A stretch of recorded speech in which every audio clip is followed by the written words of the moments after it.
আচ্ছা, দেখ, এখনো পর্যন্ত আমরা তোর সেকেন্ড অর্ডারের লিনিয়ার ডিফারেন্সিয়াল ইকুয়েশন সলভ করার এখন অবধি দুখানা মেথড আমি পড়েছি এখনো অবধি। আচ্ছা, আজকে দেখ যে দুটো মেথড নিয়ে আলোচনা করব সে দুটো মেথড হচ্ছে, প্রথমে যেটা পড়বো সেটা হচ্ছে তোর solution by the method of operational factors. আচ্ছা, তার আগে দেখ এখানে এই ছকটাকে ভালো করে বুঝে নে। তাহলে এখানে দেখ আমরা method of solution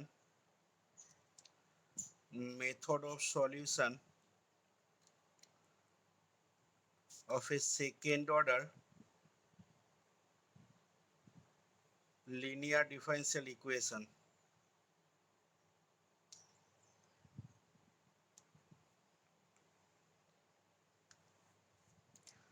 method of solution of A second order linear differential ইকুয়েশনের প্রথম যেটা পড়েছিলাম একদম ফার্স্টেতে, সেটা আমাদের কি ছিল না, সেটা ছিল দেখ সলিউশন বলেছিলাম, solution by the method of variation of parameter. এটা প্রথম পড়েছিলাম আমরা, method of variation of parameter. আচ্ছা, এর আগের দিনেতে যেটা পড়েছিলাম সেটা বলছে সেখানে দেখ সেকেন্ড অর্ডারে একটা লিনিয়ার ডিফারেন্সিয়াল ইকুয়েশন আমরা সলভ করেছিলাম। কখন না, এখানে বলা হচ্ছে মেথড অফ সলিউশন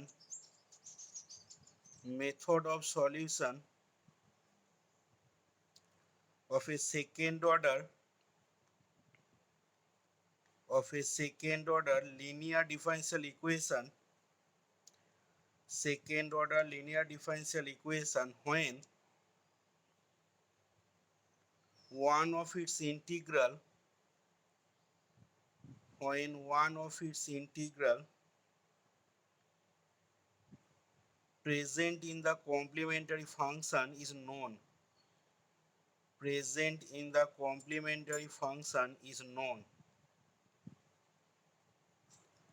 অর্থাৎ যখন ওই সেকেন্ড অর্ডার লিনিয়ার ডিফারেন্সিয়াল ইকুয়েশনটার একটা ইন্টিগ্রাল বা সলিউশন প্রেজেন্ট থাকবে সিএফএতে, সেটা আমাদের কাছে যখন নোন হবে বা জানা থাকবে। আচ্ছা, তিন নাম্বারটা বলেছিলাম খুব ইম্পর্টেন্ট, ঠিক আছে, যেটা আজকে আমরা পড়বো সেটা হচ্ছে তোর কি না, সেটা হচ্ছে তোর রিডিউস করতে হবে ওই সেকেন্ড অর্ডার ডিফারেন্সিয়াল ইকুয়েশনটাকে টু ইটস নর্মাল ফর্ম। তাহলে এখানে দেখ বলছি তিন নাম্বারটা যে method of solution by reducing the equation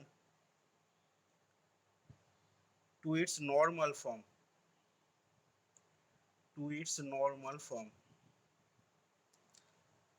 যেটা আমরা আজকে আলোচনা করব। আচ্ছা, চার নাম্বার যেটা বললাম, দেখ আজকে প্রথমেই যেটা পড়বো সেটা হচ্ছে তোর solution by the method of operational factors. Solution by the method of operational factors. এগুলো সবই কিন্তু এক একটা করে প্রসেস বা মেথড, কোনো একটা second order linear differential equation solve করার এই যেগুলো লিখছে সেগুলো কিন্তু সবই একটা করে মেথড বা প্রসেস বলতে পারি। Solution by the method of operational factors, এটা গেল চার নাম্বার। আর একটা যেটা আছে সেটা পাঁচ নাম্বারেতে, আর একটা যেটা মেথড আছে সেটাকে বলা হয়, এটা বলছে তো সেটার নাম হচ্ছে কি না, সলিউশন মেথড অফ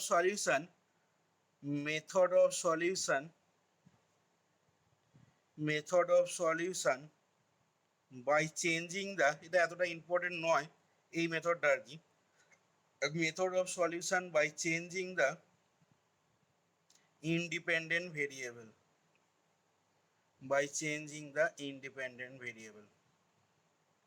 ইন্ডিপেন্ডেন্ট ভেরিয়েবলটাকে চেঞ্জ করে সেকেন্ড অর্ডারে লিনিয়ার ডিফারেন্সিয়াল ইকুয়েশনকে সলিউশন করতে পারবি।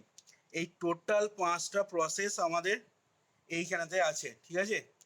তার মধ্যে আমরা অলরেডি এইটা পড়ে ফেলেছি, method of variation of parameter already আমাদের পড়া হয়ে গেছে প্রথমেই। আর আগের দিনে আমরা যেটা পড়েছিলাম সেটা হচ্ছে method of solution of A second order linear differential equation, যখন ওর একটা ইন্টিগ্রাল কমপ্লিমেন্টারি ফাংশনেতে যেটা প্রেজেন্ট থাকবে সেটা আমাদের কাছে যখন নোন হবে। আজকে মেনলি যে দুটো মেথড আমরা আলোচনা করব বললাম, প্রথমেই আজকে আলোচনা করব এই মেথডটা, অর্থাৎ solution by the method of operational factors.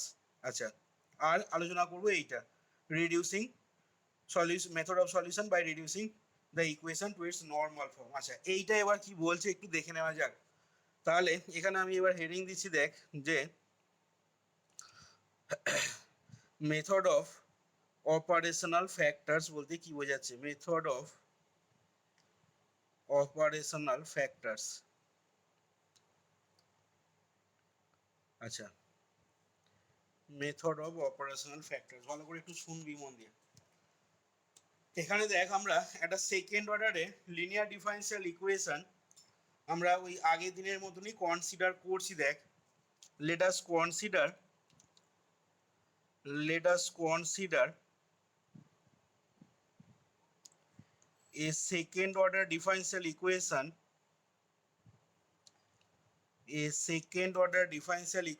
given by সেটাকে আমরা নিচ্ছি এরকম, D square Y by D X square plus capital P into DY by DX plus Q Y capital Q into Y is equal to X. ঠিক আছে, এরকম একটা আমরা second অর্ডারে ডিফারেনশিয়াল ইকুয়েশন কনসিডার করলাম। আচ্ছা, এবার এই জিনিসটাকে দেখ আমরা এই ফর্মে লিখে নিতে পারবো, which can be put in the form কি ফর্মে লিখতে পারবো না, এফ অফ ডি এই জিনিসটা into Y is equal to capital X. যেখানে এফ অফ ডি মানে বুঝতেই পারছিস এফ অফ ডিটা কত হবে না, এখানে এফ অফ ডি মানে এই ইকুয়েশনটাকে যদি আরেকটু মানে ডি অপারেটর ডিফারেন্সিয়াল অপারেটর দিয়ে যদি লিখে নিস তাহলে এটা দাঁড়াবে তোর D square plus capital P into D plus capital Q টোটালটা ইন্টু ওয়াই সমান হচ্ছে ক্যাপিটাল এক্স। তার মানে এফ অফ ডিটা হয়ে যাচ্ছে আমাদের এই জিনিসটা। আচ্ছা, এবার এটাকে বলছি দেখ যে আমরা অ্যাসিউম করে নিচ্ছি যে এই যে এফ অফ ডি, ডি এর যে ফাংশনটা যেটা এই যে বললাম এটা D square plus PD plus Q, এই ফ্যাক্টর মানে এই মানে কি বলবো, এফ অফ ডি এই ডি এর ফাংশনটাকে আমি ফ্যাক্টরাইজ করতে পারবো এইভাবে, F of D is equal to, আমরা এটা অ্যাসিউম করে নেবো এফ অফ ডি ওয়ান বা sorry F of D one নয়, এফ ওয়ান ডি করছি ইন্টু এফ টু ডি। ঠিক আছে, এই যে ডি এর ফাংশনটা যেটা আছে সেটাকে আমরা ফ্যাক্টরাইজ করে এইভাবে লিখতে পারবো, এটা আমরা ধরে নিচ্ছি। এবার তাহলে এখান থেকে বলছি দেখ এটাকে যদি এক নাম্বার নাম দেওয়া হয়, এবার বলছি যে now let us assume that F of D can be factorised. F of ডিটাকে ফ্যাক্টরাইজ করা যাবে, F of D can be factorised, এবং ফ্যাক্টরাইজড করে সেটা লেখা যাবে এরকম, and let F of D is equal to, factorise করে আমি লিখছি এইভাবে F one D into F two D. আচ্ছা, এটাকে দু নাম্বার যদি নাম দিই তাহলে দেখ সেক্ষেত্রে আমরা এক নাম্বার ইকুয়েশনটা রিডিউস হয়ে যাবে কিসের না, দেন ইকুয়েশন ওয়ান বিকামস বা ইকুয়েশন ওয়ান রিডিউসেস টু, মানটা দেখ যদি বসিয়ে দেওয়া হয় তাহলে আমরা পেয়ে যাচ্ছি কত না, F one D into F two D এই জিনিসটা ইন্টু ওয়াই সমান ক্যাপিটাল এক্স। এটাকে 3 নাম্বার নাম দিলাম আমি। আচ্ছা, হলো। এবার আমি এখন এই অবস্থায় ধরে নিচ্ছি, মনে কর এই যে এফ টু ডি, ঠিক আছে, আমরা ধরে নিচ্ছি মনে কর যে নাও লেট এই জিনিসটাকে স্মল ভি ধরে নিচ্ছি, নাও লেট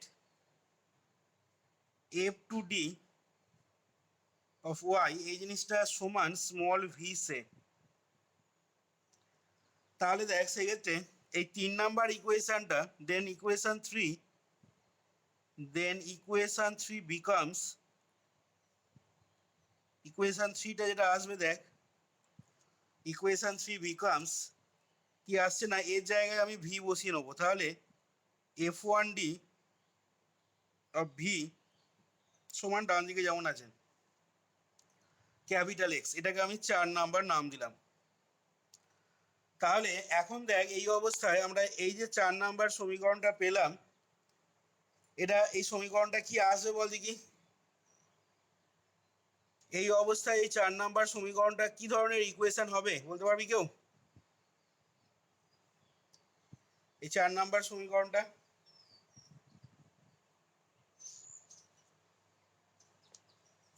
কি রে? এই 4 নাম্বার সমীকরণ এটা একটা ফার্স্ট অর্ডারের, শুধু ফার্স্ট অর্ডার নয়, এটা একটা ফার্স্ট অর্ডারের কি হবে, লিনিয়ার ডিফারেন্সিয়াল ইকুয়েশন। কি বললাম, এটা একটা ফার্স্ট অর্ডারের লিনিয়ার ডিফারেন্সিয়াল ইকুয়েশন হবে। সেটা আমরা অঙ্কেতেই দেখতে পাবি, ভেরিফাই করে নিতে পারবি খুব সহজে। যে প্রবলেমগুলো করবি এখানে, ঠিক আছে, সেই অঙ্কগুলোতে খুব সহজে ভেরিফাই করে নিতে পারিস তোরা। তাহলে এখান থেকে বলছি দেখ যে হুইচ ইজ এ, হুইচ বলতে এখানে 4 নাম্বার সমীকরণটাকে মিন করছি, which is a first order linear equation, which is a first order linear equation. এটা একটা ফার্স্ট অর্ডারের লিনিয়ার ইকুয়েশন হবে ইন ভি, ঠিক আছে, ভি এর একটা লিনিয়ার ইকুয়েশন হবে। এখন এই অবস্থায় দেখ আমি যদি 4 নাম্বারটাকে সলভ করি, তোরা ফার্স্ট অর্ডার লিনিয়ার ইকুয়েশন কিভাবে সলভ করে অলরেডি দেখেছিস ফার্স্ট সেমিস্টারেতে। তাহলে এটাকে যদি আমি সলভ করি, সলভিং ইকুয়েশন 4, সলভিং ইকুয়েশন 4, তাহলে আমরা সেক্ষেত্রে দেখ ভি এর মানটা বার করে নিতে পারবো। এবং ভিটা যেটা পাবো এখানে, ভিটা কিন্তু একটা ফাংশন অফ এক্স এর আকারে পাবো। তাহলে solving equation 4 we get small V as a function of x, ঠিক আছে। Solving equation 4 we get V as a function of x, যেটা কি করবে না, যেটাকে একটা কন্টেনিং অ্যান আরবিট্রারি কনস্ট্যান্ট, একটা আরবিট্রারি কনস্ট্যান্ট দেখবি মানে ইনক্লুড থাকবে ভি এর মধ্যে যখন আমরা সলভ করব। তাহলে we get V as a function of x containing an arbitrary constant, containing an arbitrary constant. এখানে যে জিনিসগুলো লিখছি সেগুলো সবই ভেরিফাই করে দেবো আমি অঙ্ক যখন প্রবলেম নেবো। আচ্ছা, তাহলে দেখ we get V as a function of x containing an arbitrary constant হলো। এবার ভিটাকে যখনই তুই পেয়ে যাচ্ছিস, তাহলে সেক্ষেত্রে আমরা এবার বলছি দেখ যে নাও, এখান থেকে লিখছি যে now we proceed to solve. তাহলে আমরা প্রসিড করব সলভ করার জন্য কোনটাকে, না we proceed to solve V সমান যেটা ধরেছিলি, অর্থাৎ F2 অফ ডি এটা into Y is equal to V, ঠিক আছে। আমরা এটাকে সলভ করার জন্য প্রসিড করব, যেটা বললাম একটা, এটা একটা ফার্স্ট অর্ডার লিনিয়ার ইকুয়েশন এসেছিল। এবার এইখানে যেটা ভি, ঠিক আছে, এই ভি এর মানটা তো দরকার আমার। আবার ভিটা কি ধরেছিলাম না, এই এই জিনিসটা সমান ভি ধরেছিলাম। তাহলে এইখানে আমরা এই ইকুয়েশনটাকে প্রথমে আগে সলভ করে নেবো ভি এর মানটা বার করার জন্য। সেই জন্য এখানে বললাম কি না, now we proceed to solve F two D into Y is equal to V. এবার যখনই আমরা এইটা সলিউশন পেয়ে যাব, এবং এটাও খেয়াল করে দেখ এটাকে যখন সলভ করবি তোরা, এখানে আমি কি বললাম না, এটা যেমন একটা লিনিয়ার ইকুয়েশন হলো, ঠিক আছে, এই জিনিসটা যেমন একটা লিনিয়ার ইকুয়েশন হলো, তোরা যখন এটাকে সলভ করবি F two D of Y is equal to V, এটা কি হবে বল দেখি। এই জিনিসটা তখন কি হবে না, এটাও কিন্তু দেখ which is again a linear equation, এটাও কিন্তু একটা লিনিয়ার ইকুয়েশন হবে। তাহলে কারণ এখানে ভিটা দেখ ফাংশন, ভালো করে বুঝে দেখ, ভিটা কিন্তু ফাংশন অফ এক্স, যার মধ্যে একটা আরবিট্রারি কনস্ট্যান্ট, এই যেখানে বললাম দেখ arbitrary constant, we get v as a function of x containing an arbitrary constant. তাহলে সেক্ষেত্রে দেখ now we proceed to solve f2 into f2d into y is equal to small v, which is again, এখান থেকে লিখে নিচ্ছি যে which is again another linear equation, which is again another linear equation. তাহলে এখান থেকে আমরা দেখ এইভাবে thus finally thus finally the given equation 1 given equation 1 বলতে কোনটাকে মিন করছি আমরা না এই যে fd of y সমান capital x thus finally the given equation 1 can be solved এবং ফাইনালি আমরা ইকুয়েশন একটাকে সলভ করে নিতে পারবো। আশা করি এখানে মেথডটা কি বললাম ক্লিয়ার হলো সবারই কাছে। আমরা এইভাবে method of operational factors use করে কিন্তু আমরা second order linear differential equation খুব সহজে সলভ করে নিতে পারবো। এবার এখানে যে কথাটা খুব ভাইটাল বা যে কথাটা প্রায়ই তোদের কাজে লাগবে অঙ্কগুলো করার সময় অপারেশনাল ফ্যাক্টরস ইউজ করে, সেই কথাটা হচ্ছে, সেটা নোটে বলছি, দেখ এখানে নোট দিয়ে, এইটাই কিন্তু তোকে এই মেথডে অঙ্কগুলো করার জন্য এই জিনিসটা কিন্তু তোকে ভালো করে খেয়াল রাখতে হবে। সেটা হচ্ছে দেখ যে hair it is to be noted that f1d into f2d এই জিনিসটা কখনোই not equal to f2d into f1d। অর্থাৎ এই যে তুই দুটো প্রোডাক্ট আকারে লিখছিস, ঠিক আছে, এই প্রোডাক্ট দুটো কিন্তু কমিউটেটিভ হবে না। মানে আমি যেটা বলতে চাইছি, মনে কর একটা উদাহরণ হিসাবে যদি নিই, সাপোজ একটা উদাহরণ মনে কর আমি এরকম নিচ্ছি, সাপোজ তোকে বলা আছে, খুব ভালো করে খেয়াল করবি এই জায়গাটা কি বলছি, এটাই কিন্তু এই মেথডটার মানে আসল যে জিনিসটা তোকে দেখতে হবে সেটাই কিন্তু এই জিনিসটা এই নোটেতে যেটা বলছি যে কথাগুলো, সেই জন্য খুব ভালো করে খেয়াল করবি। মনে কর আমাদের একটা অঙ্ক দিয়েছে এরকম এক্স ডি স্কোয়ার প্লাস মনে করা আছে x minus one into D minus one এই জিনিসটা ইন্টু ওয়াই সমান মনে করা আছে এক্স। তাহলে আমাদের দেখ খেয়াল করে এইটা হচ্ছে আমাদের এফ অফ ডি, ঠিক আছে, F of D into Y সমান ক্যাপিটাল এক্স আছে। তাহলে আমাদের মেথড বলছে কি না এফ অফ ডিটাকে ফ্যাক্টরাইজ করা যাবে এবং ফ্যাক্টরাইজ করে এফ অফ ডিটাকে কীভাবে লিখবো না F one D into F two D. এবার আমি দেখ এখানে এই ইকুয়েশনটাকে তাহলে লিখে নিতে পারবো F of D into Y সমান স্মল এক্স, যেখানে where F of D is equal to কী হবে না where F of D is equal to আমাদের X D square plus X minus one into D minus one, এটা আমাদের F of D হবে। এখন প্রশ্ন হচ্ছে যে এফ অফ ডিটাকে তাহলে কিভাবে ফ্যাক্টরাইজ করব। ফ্যাক্টরাইজ করা দেখ কিছুই নয়, এটাকে জাস্ট গুণ করে কমন নিয়ে নে, মানে বলতে চাইছি যেটা x D square plus x D minus D minus one. তাহলে দেখ এখান থেকে এক্সটা যদি কমন নিস তাহলে পড়ে থাকবে কত, সরি এখান থেকে এক্স ডিটা যদি কমন নিস তাহলে পড়ে থাকবে দেখ এখানে ডি প্লাস ওয়ান, আর এখান থেকে মাইনাস ওয়ান কমন নিলে ডি প্লাস ওয়ান। তার মানে দেখ এই যে এফ অফ ডিটাকে ফ্যাক্টরাইজ করলে যেটা দাঁড়াচ্ছে সেটা কি দাঁড়াচ্ছে দেখ না এখান থেকে পেয়ে যাচ্ছিস x D minus one into D plus one, ঠিক আছে। এবার আমার যেটা বক্তব্য সেটা হচ্ছে, সেটা এইখানে লিখেছি কিন্তু, তাহলে আমাদের যেটা বক্তব্য এটা হচ্ছে আমাদের তাহলে নিশ্চয়ই এফ ওয়ান ডি, আর সেকেন্ড যে ফ্যাক্টরটা সেটা নিশ্চয়ই আমাদের এফ টু ডি। এবার কেউ বলছে যে আমি sir x D minus one না লিখে আমি তো ডি প্লাস ওয়ান ফ্যাক্টরটাকে এখান থেকে কমন যাচ্ছে, আমি ডি প্লাস ওয়ান ফ্যাক্টরটাকে আগে লিখবো। ভালো করে শুনবি কি বলছি, মানে কেউ বলতে চাইছে যে এই লাইনটার পর কেউ যদি এরকম লেখে D plus one into x D minus one, আমি লিখলাম এইরকম ফ্যাক্টরটাকে, কেউ বলছে না এরকম লিখবো না, আমি লিখবো এইভাবে D plus one into x D minus one. তাহলে প্রশ্ন হচ্ছে যে কোনটা ঠিক, এইভাবে লিখলে হবে না এইভাবে লিখতে হবে। সেটাই কিন্তু এই নোটেতে বলা হয়েছে যে here it is to be noted that F one D into F two D not equal to এটা। তার মানে এই যে নোটের প্রথম লাইনটা লিখেছি এটা দেখে তার মানে নিশ্চয়ই বুঝতে পারছিস, এটুকু তোরা বুঝতে পারছিস যে x D minus one into D plus one এটা যা হবে নিশ্চয়ই এটা সেটা হবে না। তাহলে এখন প্রশ্ন হচ্ছে যে এদের মধ্যে কোনটা মানে ফ্যাক্টরাইজ করে যখন লিখবি তখন কোনটা রাইট প্রসেস। কি বলছি আশা করি ধরতে পারছিস কথাগুলো আমি কি বলতে চাইছি এখানে। তাহলে সেইটা তোকে একটু এখানে কিন্তু ভেরিফাই করে নিতে হবে আগে অঙ্কগুলো করার জন্য, রাফেতে ভেরিফাই করে নিতে হবে বা মেন খাতাতেও দেখাতে পারিস যে কেন আমি এই ফ্যাক্টরটাকে বা এইভাবে নিচ্ছি, এটা কেন নিচ্ছি না।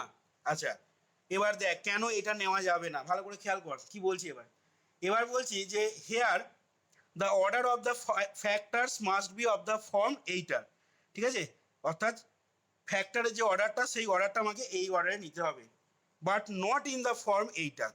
এবার প্রশ্ন হচ্ছে যে এটা নিলে কি অসুবিধা হতো। দেখ এটা নিলে কি অসুবিধা হতো, কেউ যদি এইটা লিখতো তাহলে সেক্ষেত্রে তার কি অসুবিধা হতো না। দেখ এখান থেকে d+1 ইন্টু xd-1 এই জিনিসটা সমান নিশ্চয়ই আমাকে, তাহলে এটা করলে তো নিশ্চয়ই আমাকে এটা আসতে হবে, এটাকে এটাকে এইভাবে লিখলে আমাকে নিশ্চয়ই এই দুটোকে গুণ করলে এটা আসতে হবে। তাহলে দেখা যাক আসে কিনা। সমান দিয়ে এখান থেকে লিখছি, দেখ এটা মানে d প্লাস, সরি এটা মাইনাস কত ডি প্লাস 1 ইন্টু এক্সডি, মানে এটা হয়ে যাচ্ছে দেখ এক্সডি, আর এখানে +1 -1 মানে -1। আচ্ছা, তাহলে এখান থেকে কি পাচ্ছিস না, ডি মানে হচ্ছে d/dx। তাহলে একবার প্রথমে ডিটাকে ফিক্স রেখে এক্স এর ডেরিভেটিভ করবো, মানে হবে ক্যাপিটাল ডি, প্লাস এক্সটাকে ফিক্স রেখে capital D of capital D, capital D of capital D মানে কত ডি স্কোয়ার হবে, এক্সটা ফিক্স রেখেছি আমি। তাহলে প্রথমটা পেলাম capital D plus x D square, বাকিগুলো যেমন আছে থাকবে, minus D plus x D -1। তাহলে দেখ সেক্ষেত্রে আমাদের কি হচ্ছে না, plus D minus D cancel হয়ে গেল। তাহলে এখান থেকে দাঁড়াচ্ছে কি না x D square plus x D -1। এটা আমরা বলতে পারবো এফ অফ ডি? কখনোই বলতে পারবো না। দেখ not equal two F of D, কিন্তু আমাদের এফ অফ ডি সমান এইটা লিখেছিলাম, এবং এইটাকে ফ্যাক্টরাইজ করি আমি অর্ডারটাকে এইভাবে লিখেছিলাম। তাহলে এই অর্ডারটা দেখ যদি লেখা হয়, এই অর্ডারটা কিন্তু রাইট অর্ডার নয়। কেন নয় না, তার কারণ হিসাবে দেখ এটাই বলা হলো যে এই অর্ডারটাকে যদি লেখা হয় তাহলে আমরা সেক্ষেত্রে এফডিটাকে তো পেতে হবে, কিন্তু এফডি পাওয়ার জায়গায় আমি তার বদলে কি পাচ্ছি না x D square plus x D -1 এই জিনিসটা পাচ্ছি। সেই জন্য এইটা কিন্তু আমাদের রাইট অর্ডার নয়। এবার বলবি যে স্যার এটা কি করে তাহলে রাইট অর্ডার হচ্ছে না, এইটাকে যদি তুই ক্যালকুলেশন করিস, দেখ এক্স ডি -1 এই জিনিসটাই তোকে ভালো করে এই অঙ্কগুলোর ক্ষেত্রে খেয়াল করতে হবে। এক্স ডি -1 ইন্টু d+1 এই জিনিসটা সমান তাহলে কি লিখতে পারবো না এক্স ডি অফ ডি, ঠিক আছে, তারপরে কি হবে না প্লাস এক্স ডি, আচ্ছা মাইনাস ডি, আর মাইনাসে মাইনাসে হয়ে গেল 1। তাহলে এক্স ডি অফ ডি মানে এটা মানে কি লিখতে পারবো না X into D of D, এই জিনিসটা ক্যালকুলেশন করলে কত হবে D D X of D by D X, D D X of D by D X মানে কত না D square by D X square, তার মানে ক্যাপিটাল ডি স্কোয়ার। তার মানে এটা হয়ে যাচ্ছে দেখ x D square plus x D minus D -1। এবার এখান থেকে আরেকটা লাইন সাজিয়ে লিখে নিতে পারিস কি না এক্স ডি স্কোয়ার প্লাস এটা হয়ে যাবে এক্স -1 ইন্টু ডি -1, আবার এইটা মানেই কত না এটা মানেই দেখ এফ অফ ডি। তার মানে আমাদের দেখ এইখানেতে এই অর্ডারে যদি তুই ফ্যাক্টরাইজ করিস তাহলে দেখ আমাদের চলে আসছে এফ অফ ডি। হোয়ারঅ্যাজ তুই যদি অর্ডারটাকে ঘুরিয়ে নিস মানে d+1 ইন্টু এক্স ডি -1 যদি করে নিস তাহলে কিন্তু সেক্ষেত্রে আমাদের not equal two F of D আসছে। আশা করি বোঝাতে পারলাম কি বলতে চাইছি এখানে। তাহলে এখানে নোটটায় আমি কি বললাম না, এখানে নোটটায় তাহলে বলছি দেখ যে here it is to be noted that f1d into f2d not equal to f2d into f1d always, always. তার মানে দেখ এখানে বলছি যে show the order of the factors, show the order of the factors, order of the factors are very important, order of the factors are very important এখানে। আচ্ছা, order of the factors are very important, এবং আমরা এখানে সেই অর্ডারটা use করতে পারবো we only use that, we only use that, we only use that আমরা সেই অর্ডারটাই এখানে ইউজ করব, we only use that order which, use that order which will give, which will give the actual, which will give the actual differential equation। অর্থাৎ আমরা এখানে বলতে চাইছি যেটা যেটা কথাটা লিখলাম সেটা মানে দাঁড়াচ্ছে আমরা এখানে সেই অর্ডারটাই ইউজ করব যে অর্ডারটা আমাদের অ্যাকচুয়াল ডিফারেন্সিয়াল ইকুয়েশনটা গিভ করবে। এখানে আমাদের এই অর্ডারটাই দেখ অ্যাকচুয়াল ডিফারেন্সিয়াল ইকুয়েশন, মানে এই ইকুয়েশনটা গিভ করলো, সেই জন্য আমরা এখানে এই অর্ডারটা ইউজ করব, এই অর্ডারটা নয়। আশা করি বক্তব্যটা এবং মেথড অফ সলিউশন এখানে যা বললাম by the method of operational factors, যা বলতে চাইলাম মেথডটা প্রথমে ক্লিয়ার হয়েছে, এবং নোটটা এখানে যা বলা হলো সেটাও আশা করি ক্লিয়ার হয়েছে। দেখে না একবার, যদি কারোর কোনো কোশ্চেন থাকে এখান থেকে বলবি এরপর।